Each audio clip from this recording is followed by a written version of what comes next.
So I watched The Incredibles 2, and wow, is there a lot of shit to talk about.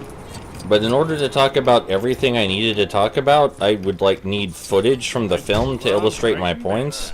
And it may take as long to talk about the film as it would to actually watch the film.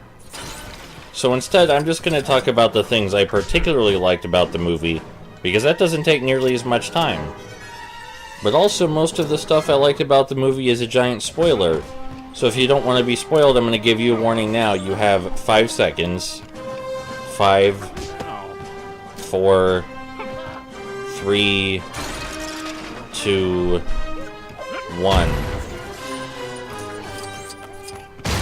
So the main villain of The Incredibles 2, Evelyn, hates consumerism and society in general.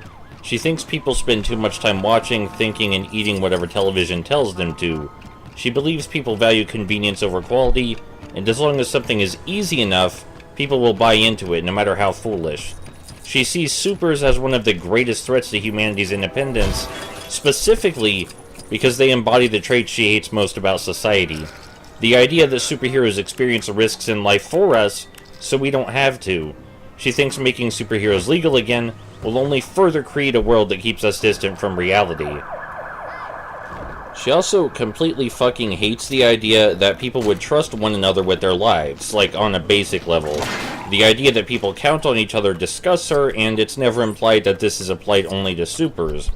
There are several conversations that imply she feels this way about everyone. It's not as simple as, my dad died because he trusted supers.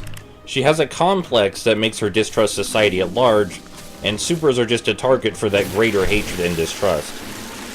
She's incredibly cynical and arguably misanthropic.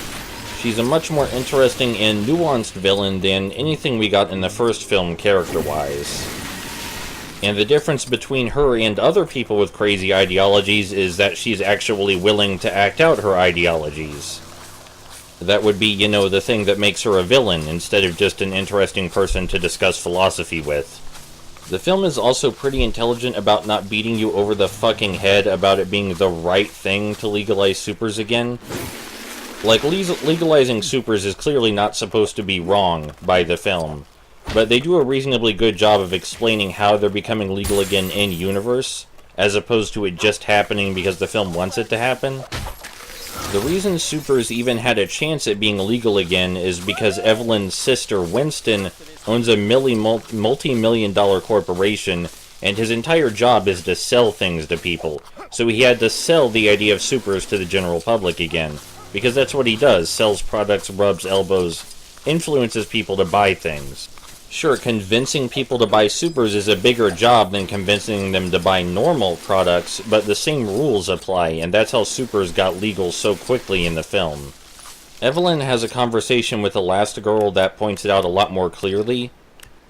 When Evelyn's talking to Elastigirl, she says something like, "It doesn't matter what I invent or what I find. I could find the origin of the universe, and my brother would find a way to spin it into a product."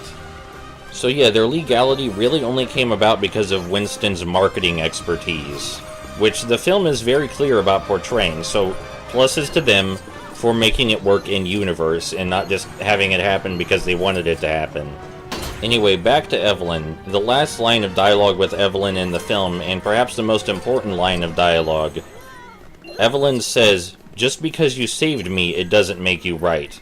And Elastigirl just responds with, "No, but it does make you alive." Now, this line may seem really cheesy and like something you can just throw away, but there are a lot of important implications here. A lot of them deal with ideology in general. It doesn't matter how right you are or how right you think you are. If your ideas aren't practical with society, then they will come crumbling down on top of you. In the end, who is right doesn't matter as much as what keeps society functioning. So no, Elastigirl doesn't give a shit whether she was right or not, because she wasn't there to win a philosophical debate, she was there to save lives. It actually reminds me from a really good line from the only Fullmetal Alchemist movie I like, The Sacred Star of Milos. The villain is so certain that his ideology is correct and it justifies his actions, and Edward exclaims, "You can't use the truth as a tool to destroy what's real."